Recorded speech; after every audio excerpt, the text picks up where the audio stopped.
Mais oui, mais mes parents me faisaient comment l'écriture, mais c'est pas pour eux. Après, en grandissant, ils ont été traumatisés. On a appris un peu par eux.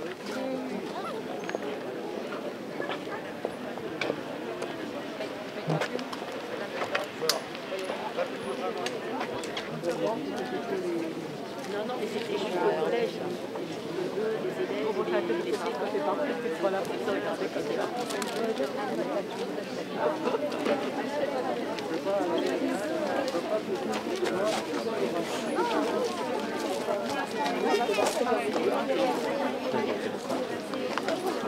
Non,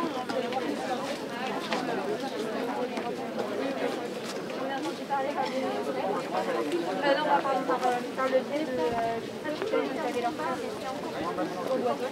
et mon père, enfin mes parents qui sont professeurs.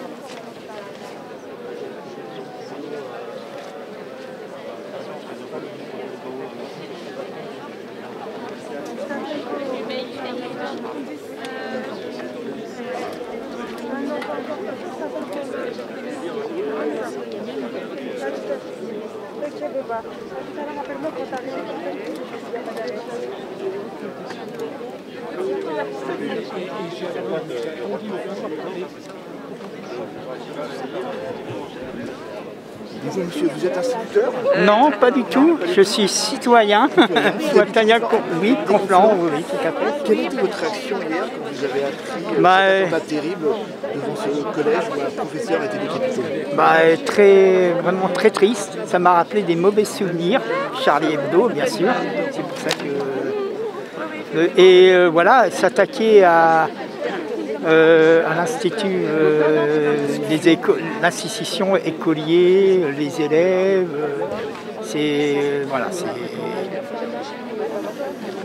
Donc vous avez décidé par votre présence de manifester ma solidarité, ma colère en tous ces intégristes qui sont... voilà, c'est une colère profonde qui dure déjà depuis un certain moment. Pourquoi depuis Charlie Hebdo, tout ça, c'est...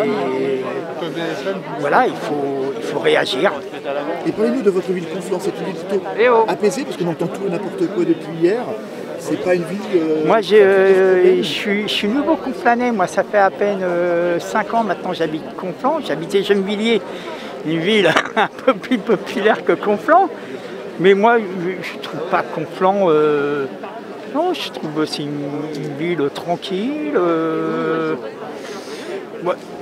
Moi, j'habite pas un quartier populaire à Conflans, mais les quartiers populaires que je connais, il n'y a pas plus qu'ailleurs.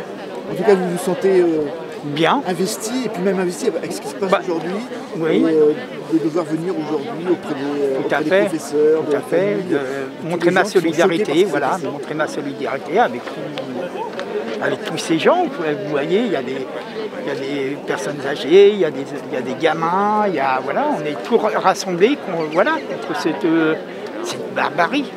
C'est une vraie barbarie. Voilà, ça nous rappelle des mauvais souvenirs quand même. C'est pas loin de ça, Charlie Hebdo et tous les trucs qui se passent dans le monde.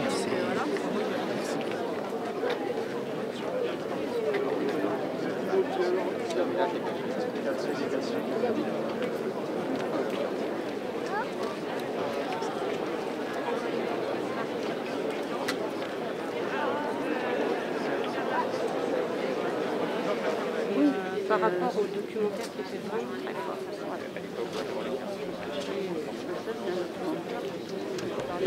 Déjà parce que je suis enseignante de la ville, de Conflans-Sainte-Honorine. Je suis enseignante en maternelle, c'est pas la même chose. Mais on soutient au professeur d'histoire qui a été assassiné. On ne devrait pas en arriver là. Mais ça fait des années qu'on est malmené au niveau de l'éducation nationale. On manque de moyens, qu'on est au front, qu'on est face aux familles, mais pas seulement aux familles. Ça se passe bien, moi, dans ma classe. J'ai un tiers de familles c'est une classe hétérogène au niveau des nationalités, des origines, et ça se passe très bien. J'ai peur, mais j'ai pas forcément peur d'un attentat, j'ai peur de la récupération que ça peut avoir. Voilà, c'est pour ça que je suis là aujourd'hui, en soutien au professeur, à sa famille. Et voilà. Et j'espère que les enseignants vont pouvoir se mobiliser par la suite pour être protégés, mais pas seulement, pour avoir les moyens de travailler et de dire de libérer notre parole. Voilà. Aujourd'hui, vous avez peur avant de métier? Alors, peur de... Non, j'ai pas peur d'être attaquée, j'ai toujours dit ce que je pensais, toujours dans la bienveillance, beaucoup d'échanges avec les familles, ça s'est toujours très bien passé jusqu'à maintenant. Mais voilà, là il se passe un acte ici, mais au-delà de ça, est-ce que je pense que l'enseignant... j'ai lu qu'il avait déjà signalé à sa hiérarchie des choses et que rien n'a bougé en fait. Donc c'est pour ça aussi que je suis là. Je suis en colère aussi, je suis très triste, mais en colère. Qu'est-ce qu'il aurait fallu faire? Est-ce que l'éducation nationale aurait dû faire comme la base? Alors qu'est-ce qu'on peut faire pour éviter ce genre de drame? C'est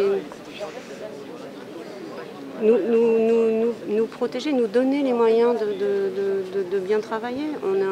On est des professeurs qui avons des classes surchargées déjà, travailler plus en petits groupes, libérer aussi la parole des élèves. C'est super intéressant de débattre sur la laïcité et sur les libertés d'expression suite aux attentats de Charlie Hebdo, etc.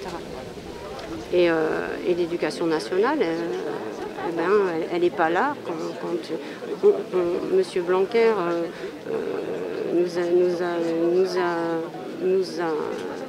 nous a donné, enfin nous a imposé un droit de réserve par rapport à notre profession.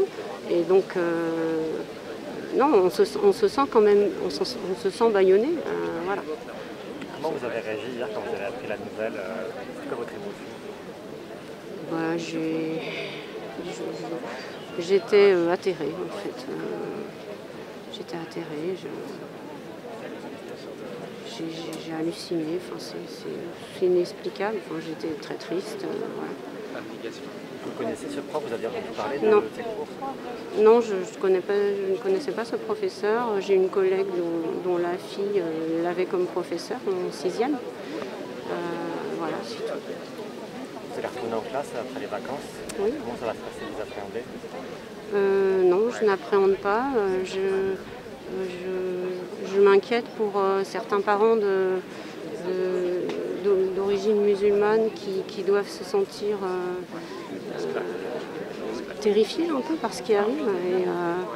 Et je pense bien dialoguer avec eux surtout, parce que bon, moi, mes élèves ont 4 ans, donc c'est différent. Mais avec les parents, oui. Avec les parents, je vais engager les échanges par rapport à ça, par rapport à ce qui s'est passé. Il y aura un avant-après qui s'est passé? Il y aura un avant-après, j'espère, au niveau de nos conditions de travail, au niveau de la reconnaissance du métier d'enseignant en tant que tel. Qu'est-ce que vous attendez comme réponse immédiate de votre autorité de tutelle, en l'occurrence du ministre de l'Éducation nationale, voire du président de la République? Est-ce que vous, en tant qu'enseignante, il y a quelque chose que vous voudriez entendre maintenant suite à ce drame? Moi j'ai quelque chose.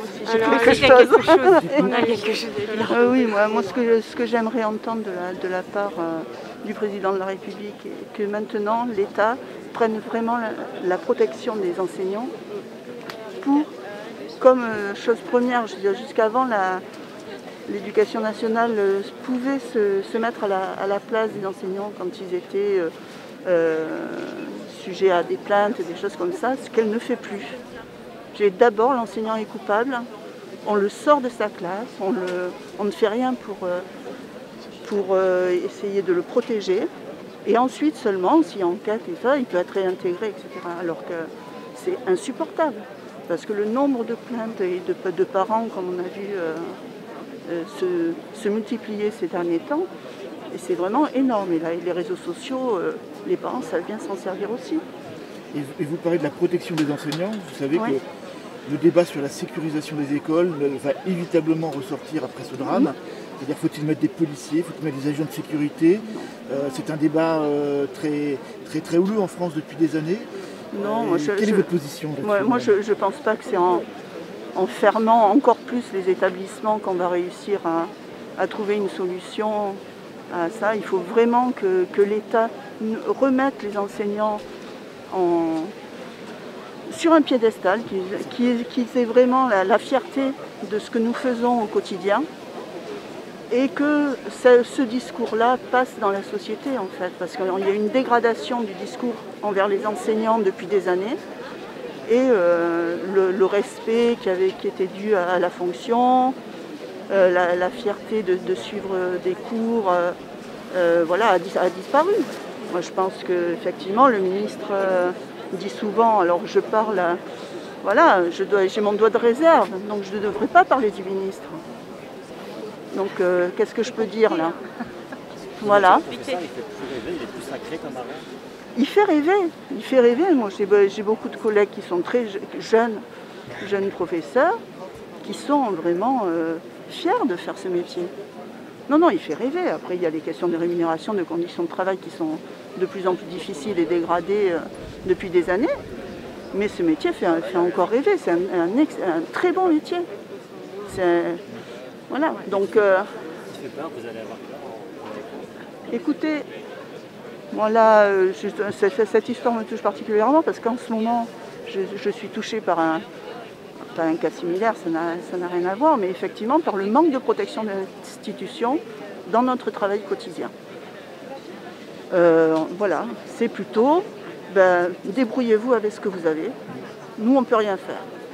Dans l'urgence, il n'y a aucun... Moi, ce que j'aimerais, c'est ce que vous me demandiez tout à l'heure, ce que j'aimerais, c'est qu'il y ait des possibilités dans l'urgence, pour des faits de violence, ou que l'institution puisse mettre en route rapidement des solutions pour protéger ses enseignants. Le monde enseignant est en crise depuis des années, ça ne date pas de ce gouvernement. Tout à fait. Aujourd'hui, il va falloir vraiment des réponses. Ça suffit.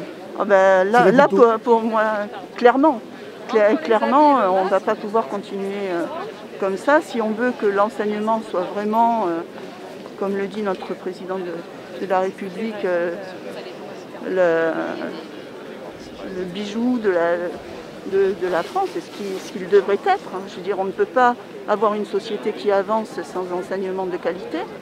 Il faut vraiment y mettre les moyens, ce qui n'est pas le cas. Les moyens humains, les moyens financiers et la volonté réelle. Quand vous avez commencé votre métier, vous aviez la foi? J'avais la foi. Moi, j'ai changé de métier entre-temps, donc c'est mon deuxième métier. Et effectivement, j'étais très, très heureuse d'accéder à ce métier-là. Et vous l'avez toujours? Et je l'ai toujours. La foi. Ah non, voilà. On sait ce que l'on fait au quotidien, qu'on est contente d'arriver voir nos élèves tous les matins. On est encore heureux d'aller au travail, malgré toutes les difficultés qui sont liées plus à des conditions financières, matérielles, humaines. Est-ce qu'il y a de plus en plus d'agressions, de problèmes? Est-ce que ça vous arrive? Alors, moi je suis dans une école élémentaire, donc les enfants sont encore petits, mais c'est vrai que ça peut arriver. Mais par contre, on ressent de plus en plus d'agressivité de la part de certains parents qui ont des demandes d'entrer dans l'école et de piloter la pédagogie, ce qui est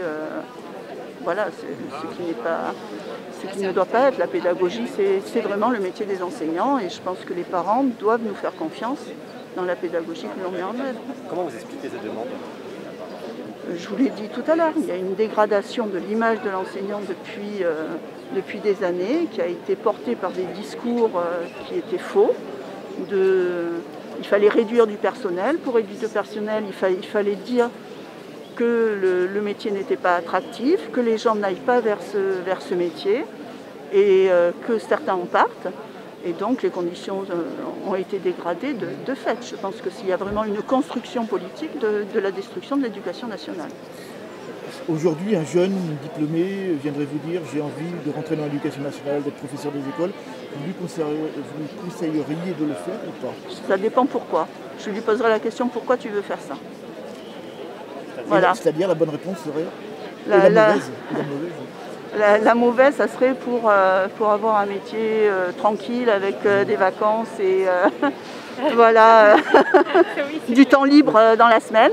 Ça serait la mauvaise réponse. Je lui dirais, ben là, change de voie. Si c'est parce que j'ai envie de transmettre, parce que je suis passionnée par ma matière et que les enfants, c'est extraordinaire, je lui dis, ben on fonce, vas-y. Dernière question pour moi, c'est ce drame, cet attentat, on ne le mesure pas encore même aujourd'hui, il va être un choc terrible dans la société, dans les jours qui viennent. Oui.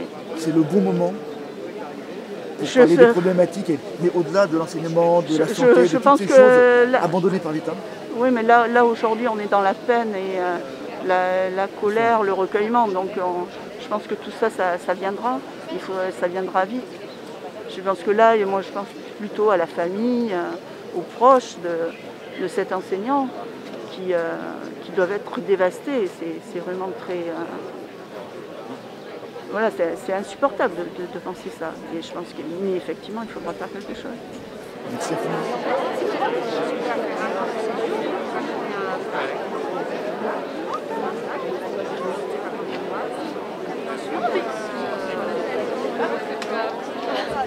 Alors moi, vous regardez ma collègue.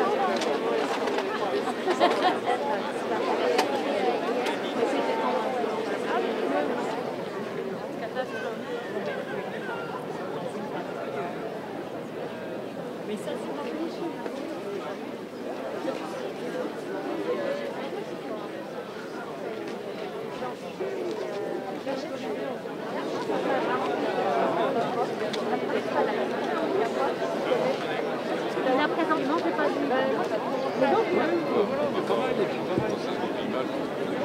De la patrie, le jour de gloire est arrivé. Contre nous de la tyrannie, l'étendard sanglant élevé, l'étendard sanglant élevé. Entendez-vous dans nos campagnes mugir ces féroces soldats? Ils viennent jusque dans nos bras, égorger nos fils et nos compagnes. Aux armes, citoyens, formez vos bataillons, marchons, marchons, qu'un sang impur abreuve nos sillons.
Ça va?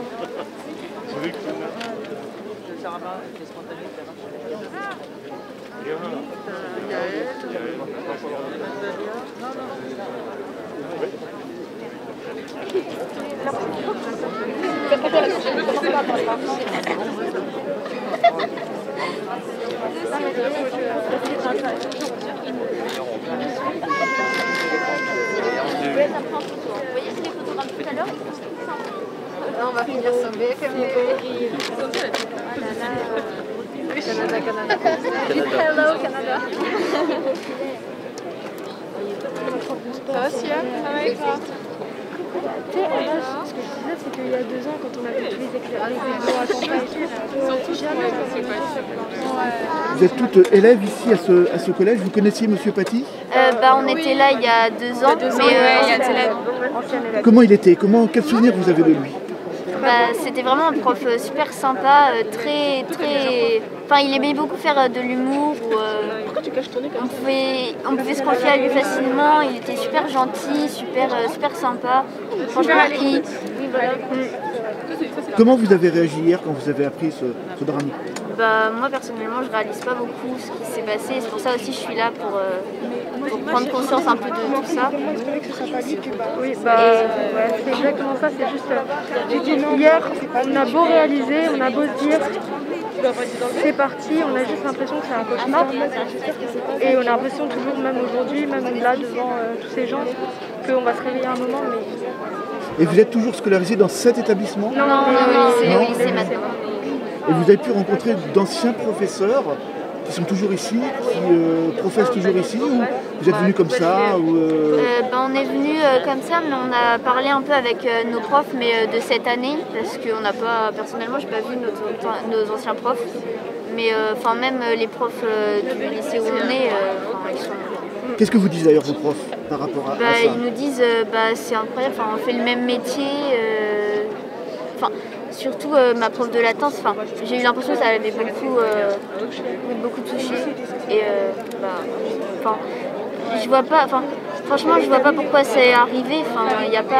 Pour moi, il n'y a pas de raison, il n'y a aucun mobile. Et ce collège est plutôt un collège apaisé, vous y avez été? Oui. C'est pas un collège à problème comme il peut y avoir dans certaines zones en France? Ah non, c'est plutôt une zone, Non, pas du tout. C'est vraiment une zone super calme ici. C'est vraiment le quartier... Le quartier calme de Conflans. S'il y a des collèges à problème à Conflans, c'est pas celui-là en tout cas. C'est vraiment le collège bien noté. Et quand vous étiez en cours avec M. Paty, vous parlez déjà des problèmes de Charlie Hebdo, des attentats, ça faisait partie de ses cours? Vous en avez entendu parler? Vous avez travaillé sur ces thématiques ou pas? Oui, parce que comme les profs d'histoire géo, ils font aussi de l'éducation morale et civique, donc ils sont obligés de parler de la liberté d'expression, ça fait partie du programme. Puis même les autres années, on en parle tout le temps. Dans toutes les classes, on fait dans n'importe quel niveau, on fait de l'éducation morale et civique et on parle de la liberté d'expression. Donc que ce soit ce prof-là, un autre prof ou de n'importe quel collège ou lycée de France, on fait la liberté d'expression et on voit les caricatures. Pas forcément de Mahomet, mais on voit des caricatures pour montrer la liberté d'expression. Donc je vois pas pourquoi ça a choqué certains élèves. Et ça posait pas de problème en cours avec M. Paty? Ça se passait bien? Il n'y avait pas de réaction parfois compliquée, difficile avec... Non, puis comme là, d'après ce que j'ai entendu, il a proposé aux élèves de sortir que ça pouvait les offenser. Et donc oui, il faisait tout pour qu'il n'y ait pas ce genre de problème justement. D'accord. Qu'est-ce qui va se passer maintenant pour vous? Comment vous allez réagir en reprenant les cours? Est-ce que vous allez avoir une certaine appréhension, reprendre les cours? Est-ce que avec vos professeurs vous allez en parler? Est-ce que tout ça va être expliqué, décodé? Vous savez un petit peu, vous allez expliquer comment ça allait se passer à l'avenir? Moi je disais tout à l'heure que j'avais parlé avec ma prof de latin et qu'elle aimerait beaucoup en parler avec les élèves pour les aider à surmonter ça et tout, les aider à... moi j'aimerais bien prendre un peu plus conscience parce que je prends un peu conscience, mais je pense qu'il y a une part de moi qui se dit c'est un peu irréaliste, donc surréaliste. Donc je pense qu'on va beaucoup en parler en classe et que justement il ne faut pas avoir peur de retourner en classe, il faut plutôt avoir de l'espoir de retourner en classe et se dire que on va pouvoir surmonter ça avec nos professeurs qui vont nous aider. Est-ce que vous, ça change quelque chose pour vous, pour l'avenir? Je ne sais pas s'il faudrait peut-être que je parle plus de ces problèmes avec les amis, que j'ai peut-être envie d'une vie professionnelle différente, de m'imprégner dans les problématiques du vivre ensemble, des choses comme ça. Est-ce que vous, ça, ou c'est encore trop tôt, mais est-ce que ça vous projette déjà dans un avenir peut-être différent de ce qu'il était encore hier midi? J'avoue que j'avais pas forcément d'avenir en vue hier midi, mais pour moi il faut continuer d'en parler, faut pas s'arrêter d'en parler, faut continuer, parce que justement hier j'entendais une dame parler, je sais plus sur quelle chaîne, mais qui disait que si il y en a que quelques-uns qui en parlent, ça fera que quelques victimes à qui on pourra s'attaquer, mais si tout le monde en parle, tout le monde pourra en parler. Donc je reprends ces mots, hein, bien sûr, mais voilà, donc pour moi il faut continuer d'en parler, il faut pas se dire oh mon Dieu, il faut plus parler des caricatures, il faut plus parler de ça. Non, il faut continuer d'en parler. Et donc par rapport à ce drame, vous allez, comme aujourd'hui, participer aux éventuelles marches, rassemblements qui auront lieu inévitablement? Aujourd'hui je voulais être là, mais peut-être que s'il y en a d'autres, peut-être pas sur Paris parce que c'est peut-être un peu loin et que faut y aller. Quoi. Enfin, encore une toute dernière question, est-ce que des jeunes comme vous, et beaucoup d'adultes ne l'ont pas d'ailleurs, est-ce que vous avez conscience du choc considérable dans la société française qui a provoqué cet attentat, que va provoquer cet attentat? À moitié je dirais, parce qu'on entend déjà... Et je vous rassure tout de suite, je vous coupe, la majorité des politiques ne se rendent pas compte. Mais le choc dans les jours à venir va être absolument considérable dans notre société. Oui. Vous jeunes, vous l'appréhendez ça, peut-être mieux que des adultes? Moi en fait je m'en rends compte à moitié parce que je vois déjà tous les gens qui commencent à en parler, qui commencent à changer leur façon de voir un peu les choses, qui se disent peut-être qu'il ne faut pas faire comme ça, peut-être qu'il faut faire comme ça, etc. Donc je pense que oui, ça va changer beaucoup de choses, mais je pense que ça ne devrait pas arriver personnellement. Je pense qu'on devrait essayer peut-être de rester comme c'était maintenant et de peut-être améliorer les choses, mais pas de tout changer, notre manière de voir pour donner raison à ces personnes, aux terroristes, quoi, à celles qui font des attentats.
Je reçois plus.